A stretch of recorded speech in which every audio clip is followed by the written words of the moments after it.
इस संसार को लोग संसार इसलिए कहते हैं क्योंकि संसरतीति संसार, सरकने वाला है। संसार है सरकने वाला। इस संसार में कोई भी व्यक्ति अगर आता है तो जिस दिन माँ के पेट से बाहर निकलता है उसी दिन से उसका सरकना शुरू हो जाता है। कैसे सरकता है? जैसे आप गंगा जी की रेत एक मुट्ठी अपने हाथ में आप लो तो एक एक बालू आपके हाथ से ऐसे सरक जाएगा, आपको पता भी नहीं चलेगा, मुट्ठी खाली हो जाती है। ऐसे सरकता है संसार। तो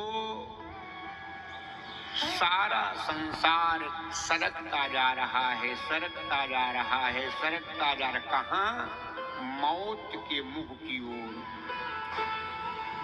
मौत रूपी एक भयानक अजगर अपना मुंह फैला करके बैठा हुआ है और सारी दुनिया उसी के मुंह में सरकती जा रही है। अच्छा बताओ, सही बात है कि नहीं? जब से हम आप जन्म लिए हैं, कहाँ किसकी ओर सरक रहे हैं? मौत की ओर जा रहे हैं। अब उसी को लिखा है, काल व्याल मुखग्रासो त्रास निर्णास हेतवे। काल व्याल मुखग्रासो त्रास निर्णास हेतवे। तो महाराज, ये मौत रूपी अजगर के मुख में जो सारी दुनिया सरकती जा रही है, तो इस मौत से बचने का कोई उपाय है? अगर है तो उसी उपाय को हम जानना चाहते हैं। आप उसी उपाय को बताइए। तो बंधुओं, सूत जी महाराज ने उसका एक बहुत छोटा सा उत्तर दिया है। क्या दिया? दुनिया वालों, हे शौनकादि महात्माओं, तुम्हारे माध्यम से आज हम सारी दुनिया को बताना चाहते हैं। दुनिया वालों, मौत से अगर बचना चाहते हो तो तुमको एक काम करना होगा। क्या? श्रीमद् भागवतम शास्त्रम कलौ कीरेण भासितम। कलियुग में कीरेण माने सुग्गा होता है। कलियुग में जो सुखदेव जी महाराज के द्वारा श्रीमद् भागवत शास्त्र गाया गया है, उसी श्रीमद् भागवत शास्त्र की शरण में अगर कोई आ जाए तो उसकी यात्रा जो मौत के मुंह की ओर जा रही है, उसकी यात्रा वहां से मुड़ करके भगवान की ओर जाने लगेगी। शौनक जी ने कहा, महाराज बड़ी सुंदर बात आपने बताया। माने व्यक्ति अगर मौत से बचना चाहता है तो उसको भागवत की शरण में आना होगा। तो महाराज, ये भागवत मिलेगी कहाँ?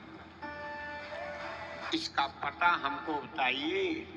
और हमको क्या, सारी दुनिया को आप बताओ, क्योंकि व्यक्ति अगर भागवत की शरण में जाना चाहे तो भागवत मिलेगी कहाँ?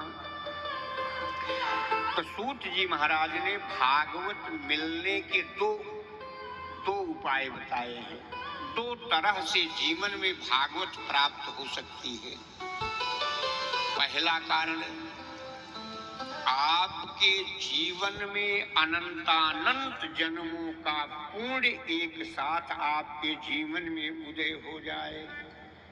जन्मांतरे भवेत् पुण्यम तदा भागवतम लभेत्।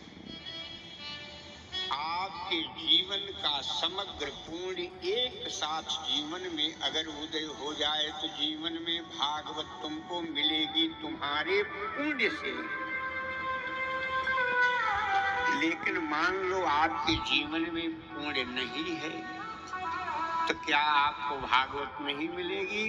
सूत जी महाराज ने कहा दूसरे कारण से उनको भी भागवत मिल सकती है। वो दूसरा कारण क्या है? दूसरा कारण है स्वयं भगवान कृपा कर दे। या तो आपके जीवन में अपना पुण्य हो या तो स्वयं भगवान की कृपा हो जाए तो भागवत मिल सकती है। शौनक जी महाराज ने कहा, महाराज मान लो किसी के जीवन में, जैसे इतने लोग यहाँ बैठ करके भागवत की कथा सुन रहे हैं, तो किसको किससे भागवत मिल रही है?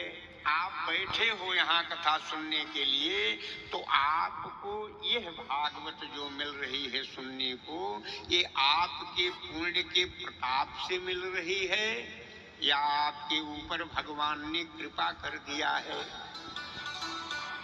ये पता कैसे चलेगा? तो सूत जी महाराज ने कहा सुनो, आप अपने घर से निकल करके साइकिल, मोटरसाइकिल या किसी भी साधन से या पैदल ही 10, 20, 25 किलोमीटर से चल करके मेहनत करके अगर आप सत्संग पंडाल में पहुंच रहे हो और आपको भगवान की कथा सुनने को मिल रही है, तो समझ लेना ये आपके पुण्य का प्रताप है। आपने जीवन में जो पुण्य किया था उसी के परिणाम में आपको कथा सुनने को मिल रही है। लेकिन आप कहीं आए गए नहीं, आपके क्षेत्र में स्वयं भागवत खुद चल करके चली आई है, तो समझ लेना ये आपके पुण्य का प्रताप नहीं है, ये तो भगवान ने कृपा कर दिया है। इसलिए भगवान की कथा कैसे सुनने को मिलती है? केवल दो तरह से, या तो जीवन में पुण्य हो या तो भगवान की कृपा हो।